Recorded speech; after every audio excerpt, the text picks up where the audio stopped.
Baik, Pak Krais, tadi kita sudah menyinggung tentang takdir dan nasib. Lalu bagaimana dengan Al-Quran, dengan hubungan antara Al-Quran dan takdir? Ya, baik. Dalam Al-Quran, kata takdir dalam berbagai bentuknya terulang seringkali. Saya ingin mencoba menyebut beberapa ayat untuk kita lihat bagaimana itu Al-Quran. Misalnya, ada perintah Allah, wa qul i'malu fasayarallahu amalakum wa rasuluh. Bekerjalah, Allah akan menilai, kau punya usaha dan Rasul juga akan menilai. Ini berarti manusia bisa kerja atau tidak? Bisa. Kalau dia tidak bisa bekerja, dia tidak disuruh. Ya kan? Ada ayat lagi misalnya, wasta'inu bis sabri was salah. Berusahalah dan jadikanlah kesabaran, ketabahan dan doa sebagai cara untuk meraih apa yang kamu lakukan. Sekarang di sini ada kata doa, iya. Itu mengisyaratkan ada peranan Allah atau tidak? Ada. Oke. Nah, kita lihat lagi. Wa ma tasyauna illa ayyasha Allah. Kamu tidak bisa mewujudkan apa yang kamu kehendaki kecuali kalau Allah kehendaki. Apa maknanya itu? Nah, ini kita mau masuk di sini. Ada sistem yang ditetapkan Allah. Bisa enggak sembuh tanpa minum obat? Bisa saja. Sistemnya berkata minum obat. Kalau itu di luar itu dulu pernah saya terangkan, ada sunnatullah, ada inayatullah. Bisa tidak bergerak dari sini tanpa berjalan? Tidak. Bisa tidak masak nasi tanpa ada bahan pembakar? Tidak bisa. Itu sistem yang ditetapkan Allah. Ya kan? Kamu tidak bisa kecuali apa yang dikehendaki Allah. Jadi berarti ikuti sistemnya. Ada orang duduk di rumah menanti rezeki. Insya Allah. Secara kebiasaan sunnatullah itu tidak mungkin ada. Nah, itu jadi sebenarnya ada upaya timbal balik. Kita kalau mau sukses berusaha, tetapi jangan lupa Allah. Itu sebabnya ada ayat lagi, wala taqulanna li syai'in inni fa'ilun dzalika ghada illa ayyasha Allah. Jangan berkata saya akan melakukan ini besok kecuali mengaitkan kalau Allah menghendaki. Kenapa itu? Kita lihat sekarang. Saya sendiri berkehendak belum bisa jadi. Masih ada faktor lain. Saya mau keluar ketemu teman jam 10 janji. Tiba-tiba hujan. Tiba-tiba ada demo. Tiba-tiba mobil saya macet. Ada enggak faktor lain? Ada. Sekian banyak faktor. Siapa yang bisa menghimpun semua faktor itu supaya Anda sukses? Hanya Allah. Kalau begitu, jangan hanya mengandalkan diri Anda. Saya mau begini, saya mau begitu. Ya kan? Jadi, karena apa? Ini tadi takdir. Anda sudah mau, banyak kempes. Tidak jadi, terlambat. Ya kan? Jadi ada hal-hal seperti itu yang kita harus sadari dalam konteks memahami uraian Al-Quran tentang takdir. Iya, baik. Siapa lagi yang ingin bertanya? Ibu-ibu, Mbak-mbak, silakan Ibu.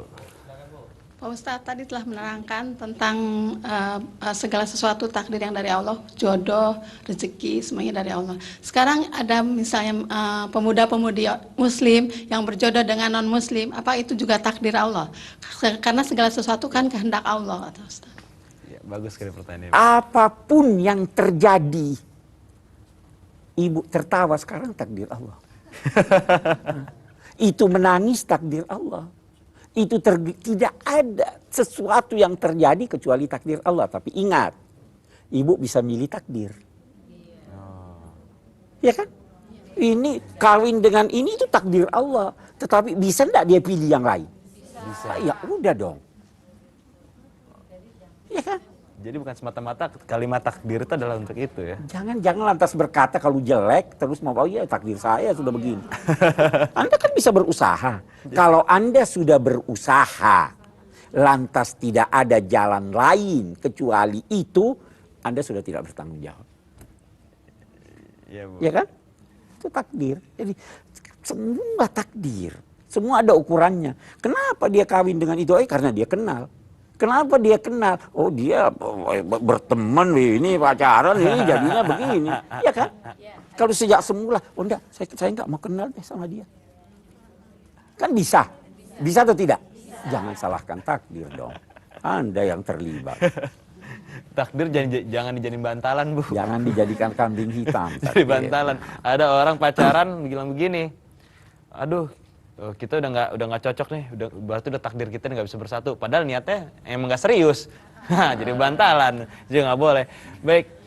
Satu pertanyaan lagi mungkin saya terima. Oke, silakan. Ya, Ustadz, saya mau nanya, misalnya nih ada seseorang dari kecil sampai hingga mau ujung umurnya gitu dia berbuat baik terus, tapi di akhir hayatnya itu dia su'ul khotimah, dan sebaliknya juga dia misalnya dari kecil itu berbuat jahat, di ujung umurnya dia husnul khotimah.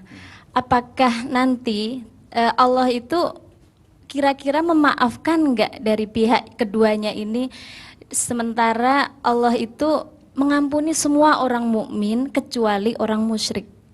Terima kasih. Jawabannya saya tidak tahu. Itu pengampunan itu hak Allah. Kita pun minta ampun ya Allah. Memang Allah janji akan mengampuni. Tapi tidak tahu tulus enggak ini minta ampunnya. Iya, betul. Ada dosa yang diampuni Allah tanpa Anda minta ampun. Wa ya'fu an katsir.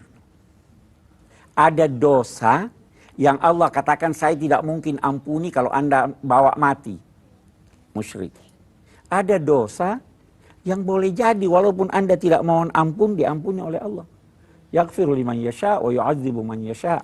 Tapi dia katakan innallaha la yaghfiru ayyushraka bihi syai' wa yaghfiru ma duna dzalika liman yasha. Allah tidak mengampuni orang yang membawa mati kemusyrikan, dan dia mengampuni selain dari itu apabila dia mau.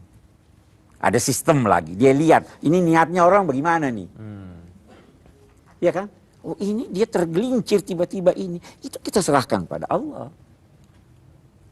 Kata Bu ya. Iya, Bu ya. Baik, lalu bagaimana dengan usaha sendiri, Pak? Tapi waktu sudah tinggal 1 menit lagi, itu nggak apa-apa. Kita bisa ada waktu 1 menit untuk membahas ini. Usaha jadi manusia. Usaha manusia itu berikhtiarlah sekuat kemampuan Anda. Selama masih ada celah, lakukan. Jangan berhenti. Kalau sudah tidak ada celah, nah, Serahkan diri. saya sudah tidak bisa ya Allah. Itu kita bisa beri contoh dari pengamalan Rasul Shallallahu Alaihi Wasallam. Itu waktu beliau hijrah dan waktu perang Badar. Saya kira kalau ada waktu kita akan jelaskan lebih banyak lagi. Baiklah, kita akan lanjutkan kembali bincang-bincang kita dengan tema takdir tentunya setelah yang